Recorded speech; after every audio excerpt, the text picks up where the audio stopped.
Hello! Welcome sa kusina ni Kaka. And for today's ulam, magluluto tayo ng paksiw na bangus.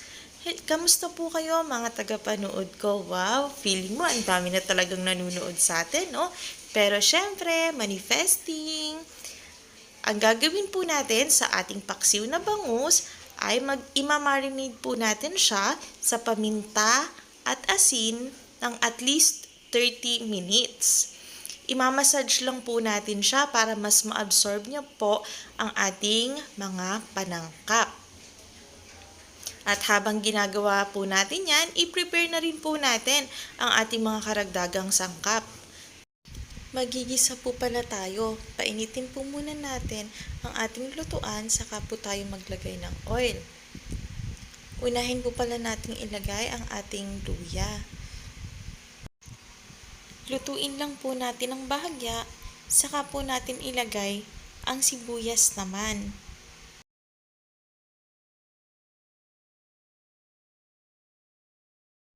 Haluin lang po natin hanggang sa maluto. At isusunod na po natin ang ating kamatis. Mas marami pong kamatis, mas maganda. Kasi yung kamatis po, siya yung magbibigay ng kulay sa sauce niya.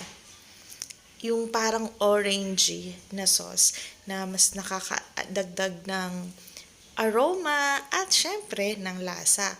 Maglalagay na rin po ako ng asin at paminta.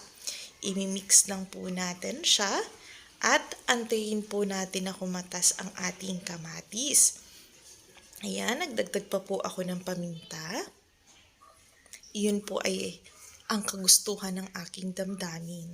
Kayo rin po, kung gusto nyong magdagdag ng asin or ng kamatis, pwede rin po yan. Or pwede rin pong patis ang gamitin nyo instead of asin.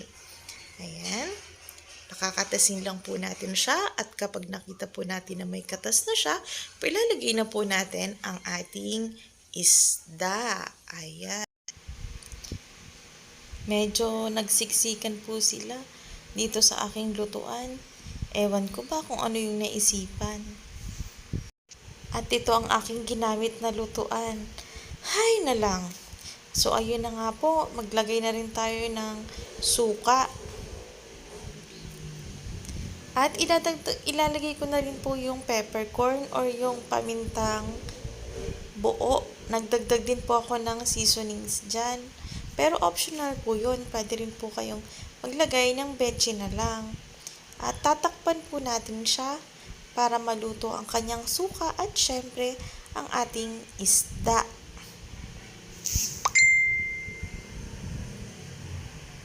Ayan na, 'di ba? Ang ganda ng kulay niya. At maglalagay na rin po ako ng sili. Optional po 'yon, pwede ring buo lang yung ilagay nyo or pwede naman po katulad ng ginawa ko, ginayat ko.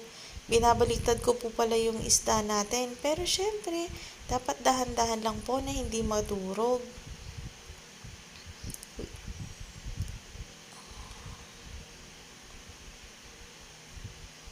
At maglalagay din po ako ng konting tubig. May iba po na hindi na naglalagay ng tubig, no?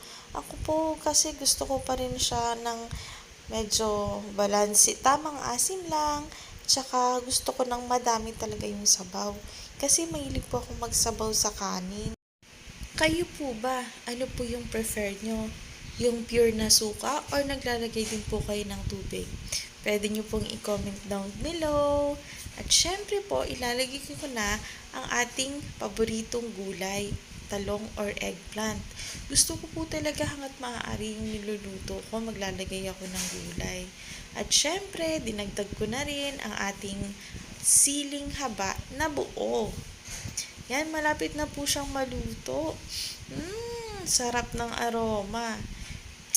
Mapapadami na naman ang kain ko nito. So, paano yan? Bukas na lang ulit yung diet. Handa na rin po ako ng kanin kasi paluto na ang ating ulam.